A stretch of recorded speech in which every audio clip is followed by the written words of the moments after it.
تا حالا شده به دنیا نگاه کنین و از خودتون بپرسین چرا این همه درد و رنج وجود داره؟ اگه این سوال رو پرسیدین باید بدونین که تنها نیستین. این شاید یکی از عمیق‌ترین سوالاییه که همه ما یه روزی باهاش روبرو میشیم. خب حالا اگه بهتون بگم این رنج ها شاید یه نقص توی سیستم نباشن چی؟ امروز میخوایم با هم یه جواب خیلی جالب رو بررسی کنیم. این ایده که رنج در واقع بخش ضروری از یه نقشه بزرگ الهیه. نقشه‌ای برای اثبات یه حقیقت خیلی اساسی. و کلید فهمیدن این نقشه دقیقاً توی همین عنوانه. خداوند عیسی شبان نیکوست. این استعاره در واقع نقشه راه ماست که باهاش میتونیم این معمای بزرگ رو رمزگشایی کنیم. خیلی خوب، هر داستان بزرگ یه نقطه شروعی داره، درسته؟ در اینکه راه حل الهی رو بفهمیم، اول باید ببینیم که اصلا مشکل از کجا شروع شده. از این دیدگاه مشکل اصلی اینه، یه آفرینش ناتمام. فکر کنین دنیا مثل یه شاهکار هنریه که هنوز تموم نشده. طبق این دیدگاه ما الان وسط کاریم، نه توی مرحله پایانی. این دنیایی که داریم میبینیم با همه نقصهاش اینجوری طراحی شده که به کمال برسه، نه اینکه از همون اول کامل باشه. و خب توی دل این نقص یه چیزی هست به اسم گناه، ولی اینجا تعریفش خیلی مهمه. گناه یعنی شکستن فرمان اصلی خدا که همون محبت کردن به هم دیگه است. همین تعریف ساده اساس کل بحثیه که می‌خوایم بکنیم. خب پس اگه مشکل یه دنیای ناتمام و زیر پا گذاشتن فرمان محبته، راه حل چیه؟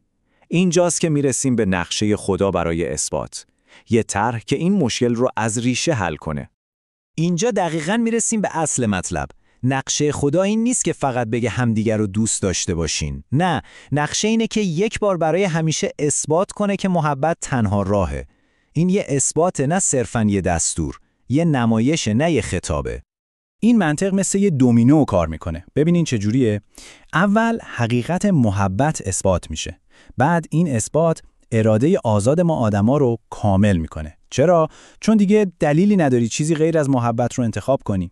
و در نهایت وقتی اراده آزاد کامل شد، گناه برای همیشه از دنیا پاک میشه. به همین سادگی. ولی خب هر اثباتی به شاهد احتیاج داره، درسته؟ به کسایی که اون رو زندگی کنن. این نقشه بزرگ به یه سری بازیگر نیاز داره و اینجاست که نقش سخت ما آدما وارد داستان میشه.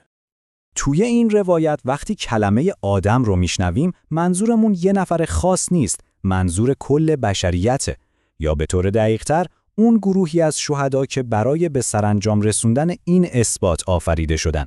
اونا بازیگرای اصلی این نمایش بزرگ هستند. این آیه خیلی تکون دهنده است و دقیقاً همین نقش رو خلاصه میکنه. ما مثل گوسفندایی هستیم که برای قربانی شدن در نظر گرفته شدن. این یعنی اونا تماشاچی نیستن، خودشون قربانی هستند، شرکت کننده های اصلی توی این فرایند دردناک. خب آخه کی میتونه همچین مسیر وحشتناکی رو تنهایی بره؟ این کار غیر ممکنه. دقیقاً به همین دلیله که گله به یه شبان احتیاج داره، یه شخصیت اصلی که راه رو نشون بده. توی این سفر سخت گله فقط به نقشه نیاز نداره، به یه راهنما احتیاج داره، به یه الگو و از همه مهمتر به یه محافظ، یکی که جرأت کنه و اولین قدم رو توی تاریکی بذاره. و این آیه دقیقاً نقش اون شبان رو مشخص میکنه. اون فقط یه راهنما نیست که از دور نگاه کنه، نه، اون شبان نیکوه، چون اولین کسیه که جونش رو فدا میکنه. اون فقط راه رو نشون نمیده، بلکه خودش تبدیل به راه میشه، یه الگو برای گلش. پس در واقع یه جور شراکته. وظیفه شبان چیه؟ اول بمیره تا نشون بده میشه بر مرغ غلبه کرد. وظیفه گوسفندان چیه؟ شجاعانه دنبالش برن و با فداکاری خودشون اون اثبات رو کامل کنن. و حالا میرسیم به نقطه اوج داستان. شبان راه رو نشون داده. حالا نوبت گله است که پاشون رو توی اون مسیر بذارن و اثبات رو تا پای جون کامل کنن. این مسیر اصلاً یه پیاده روی ساده نیست. این هشدارها واقعیت تلخ ماجرا رو نشون میدن. شما رو مثل گوسفند میفرستن بین گرگا، ازتون منتفر میشن. حتی برادر خودش رو به مرگ تسلیم میکنه. این راهیه که گوسفندا باید برن و هزینه‌اش همه چیزه.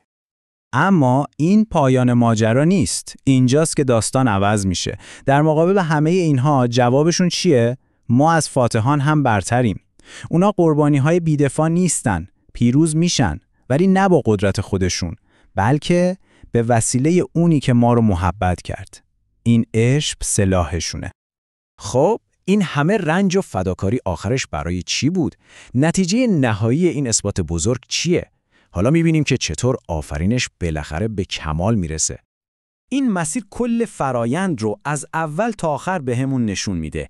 اول شبان خودش رو قربانی میکنه، بعد گوسفندان دنبالش میرن. اینجوری فرمان محبت اثبات میشه. بعدش اراده آزاد ما آدما کامل میشه و در نهایت گناه از دنیا پاک میشه. نتیجه چیه؟ یه آفرینش کاملا نو، یه دنیای جدید بدون گناه با اراده آزاد و کامل. آفرینش بالاخره به هدفش رسیده. پس برگردیم به همون سوال اولمون. چرا این همه رنج؟ طبق این دیدگاه این رنج‌ها بی‌معنی نیستن. یه ابزار ضروری بودن. هر قطره اشک، هر فداکاری مثل یه آجر بوده برای ساختن این نتیجه فوق‌العاده. یه دنیای کامل که توش هدف نهایی ما آدما بالاخره محقق شده. و این ما رو با یه سوال نهایی تنها میذاره. یه لحظه بهش فکر کنین. اگه عشق فقط یه احساس یا یه دستور نباشه، بلکه یه حقیقت باشه که باید اثبات بشه، یه قانون کیهانی که با فداکاری به نمایش در میاد، این چه معنایی برای زندگی ما داره؟ این دیدگاه چطور درک ما رو از رنج، از هدف و از جایگاه خودمون توی این داستان بزرگ عوض میکنه؟